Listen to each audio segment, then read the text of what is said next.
Welcome back, everyone. It's Charlie. It looks like Marvel's finally bringing Ghost Rider to the MCU as we're heading towards Avengers 5, Kang Dynasty, Avengers 6, Secret Wars, in this big soft reboot that they're going to pull before we start doing all these X-Men and mutant-related movies.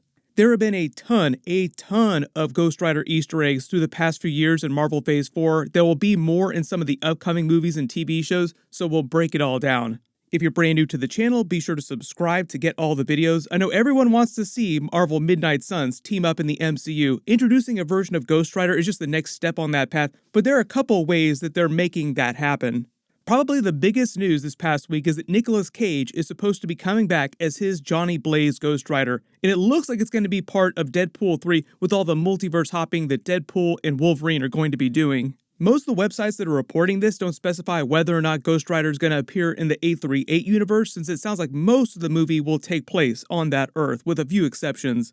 The movie's going to deal with the aftermath of what happened with Scarlet Witch after Doctor Strange Multiverse of Madness. They basically turned that universe in that movie to a more comic book accurate place, with everyone based either on the X-Men animated series versions of the characters or ones that were just much closer to Marvel comic book versions of the characters. That's how they're explaining Wolverine's yellow suit from the comics. You have Patrick Stewart's Professor X in the yellow chair from the animated series. All the other X-Men are coming back, like Jean Grey, Storm, Cyclops, Ian McKellen's Magneto, are all supposed to be wearing similar comic book accurate suits. And since there's supposed to be so many different cameos from Fox Marvel characters like Ben Affleck's Daredevil, Jennifer Garner's Elektra of all people, even Channing Tatum's almost version of Gambit, because they kind of canceled his movie before it actually wound up getting made, it makes sense that you get Nicolas Cage to come back for a cameo as his Ghost Rider because he's the legacy version of that character, and Kevin Feige plans on recasting, doing something totally new with Ghost Rider in future MCU movies.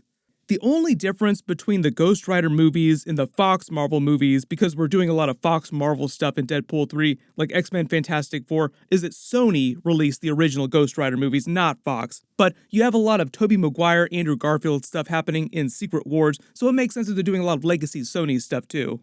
But you get the idea, the legacy version of the Ghost Rider character coming back for one last hurrah before they do something different with the character. He even just came back during the Flash movie as his almost version of Superman because, kind of like a Channing Tatum Gambit situation, they never wound up making his movie. They just got really close to making his Superman movie back in the day.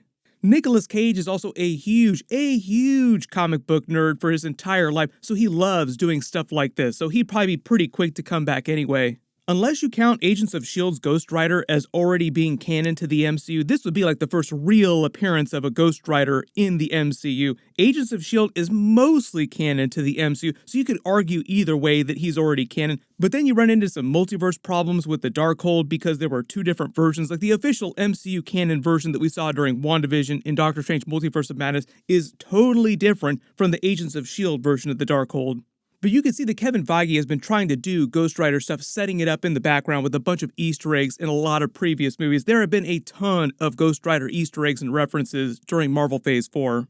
Probably the biggest ones were during She-Hulk and Doctor Strange Multiverse of Madness.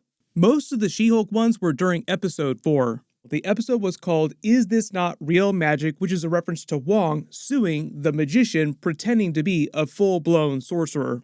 Turns out there was a student at Camartage, but it was just a total dirtbag, and they kicked him out after a week, and he stole a sling ring and has been causing trouble at his magic venue ever since.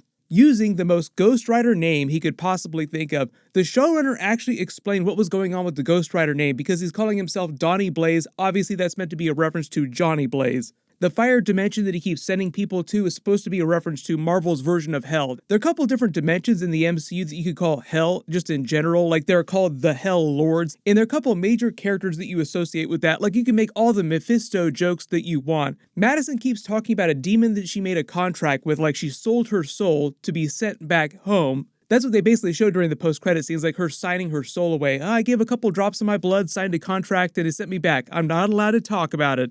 The goat-looking demon is another reference to a version of the devil, like it's a form that the devil takes, but the name tag on it that says Jake in the end credit scene is depicted as if it's drawn by the court artist based on what Madison told them, so it's like his account of what Madison remembered kind of wrong, so the demon's name probably wasn't Jake.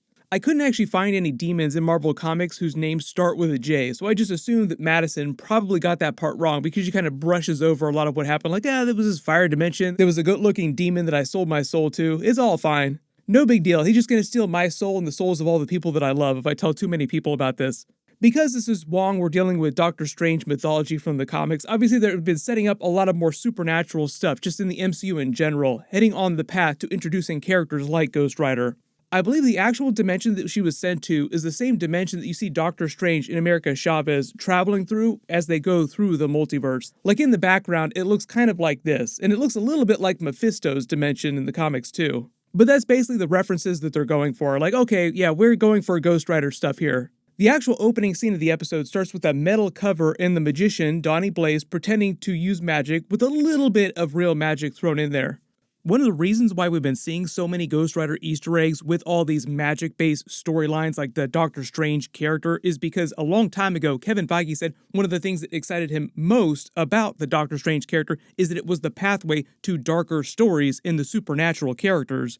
He said doing the supernatural stories through the Doctor Strange movies is the major reason why now they can do the Blade movie and they have a justification to logically explain how vampires can exist in the MCU alongside Captain America and Iron Man, the other characters. One of the reasons why I haven't done a new Blade video in a while about the movie that they're making right now with Mahershala Ali is just because they completely changed the script, so it's a completely different story that doesn't involve Kit Harington's Black Knight character quite as much, but it does involve the Ebony Blade. So part of that is meant to explain Blade's appearance during that Eternals post-credit scene. Like, why would you have him there? It'll mostly be to pay off all the Ebony Blade stuff. But just bringing it back around to the Ghost Rider character, he's a character you could totally use in darker Disney Plus series or future supernatural movies like the Blade sequels. In fact, talking more about the WandaVision and Doctor Strange 2 connections, if you watched Agents of S.H.I.E.L.D., the Ghost Rider character, the Spirit of Vengeance, already has a deep connection to the things that are going on in those stories through the Darkhold itself. But you all remember the Mephisto jokes, the funnier connection here, just because of all the Mephisto jokes that were going around during WandaVision, is that Mephisto, the character, was actually the person in the comics who bonded the Spirit of Vengeance to Johnny Blaze in the first place. That doesn't mean that Mephisto is going to suddenly show up when Ghost Rider shows up in the MCU eventually. They change the comic book stories all the time, and there are weird considerations about what they can and can't do inside China. I know there's always a question about that. The actual surprise is that they're supposed to introduce a version of Mephisto in the Ironheart series of all places, and it's because they're dealing with the balance of magic versus technology. Anthony Ramos is playing the Hood during that from Marvel Comics, and supposedly he'll be dealing with Mephisto and Agatha from Coven of Chaos. Like, he wants to work for Agatha, but supposedly Mephisto is also trying to manipulate him. Supposedly he's going to be played by Sacha Baron Cohen, of all people, so I don't know what it's going to look like when they eventually get to that series, but we probably won't find out till next year at some point. As for who they would get to play their new version of Ghost Rider in the MCU, new version of Johnny Blaze, I know a lot of people would love to see Keanu Reeves be their new version of Johnny Blaze. Right around the time that Avengers Endgame was coming out, Kevin Feige did admit that they were meeting with him about a project in the MCU, but he also said that they met with Keanu Reeves during every big Marvel phase, just about new projects that he might be a fit for and which characters he was interested in. And the reason why you haven't seen him in the MCU yet playing a character is just because they haven't found the right character for him yet that he connects with on a fundamental level. But everyone, let me know in the comments, who do you want to be the new version of Johnny Blaze Ghost Rider when he eventually does show up in a new Marvel project? They did have a Ghost Rider TV show they were going to do with the Robbie Reyes version from Agents of S.H.I.E.L.D. It was going to be like a spin-off with his version of the character. But when Kevin Feige took over all the Marvel television shows, they basically canceled that Ghost Rider TV show. And now the way Gabriel Luna talks about it, the actor, he says he doesn't expect to ever come back as that character. One of the bummers about that too is that they were actually going to do the Marvel Netflix Defenders thing, but for darker characters like Ghost Rider. They were going to do a team-up show called Adventures into Fear, and they were going to face the Lilith character. She was going to be like the main overarching villain. Sounds like it could have been pretty cool, but Marvel's Hellstrom would have been a big crossover with that, and that wound up being a pretty lackluster series, so I don't know if we dodged a bullet on that or if it could have been pretty cool. I guess we'll never know. So it does sound like when they introduce a new Ghost Rider, it'll be a completely new version of the character with a totally different actor. But if we hear any more news about Ghost Rider, of course I'll do more videos about him just in general, any version of the character in the MCU. The next big upcoming Marvel series will be Loki Season 2 episodes starting in October. It's not really supernatural connected, it's mostly connected to all the Avengers 5 Kang Dynasty stuff.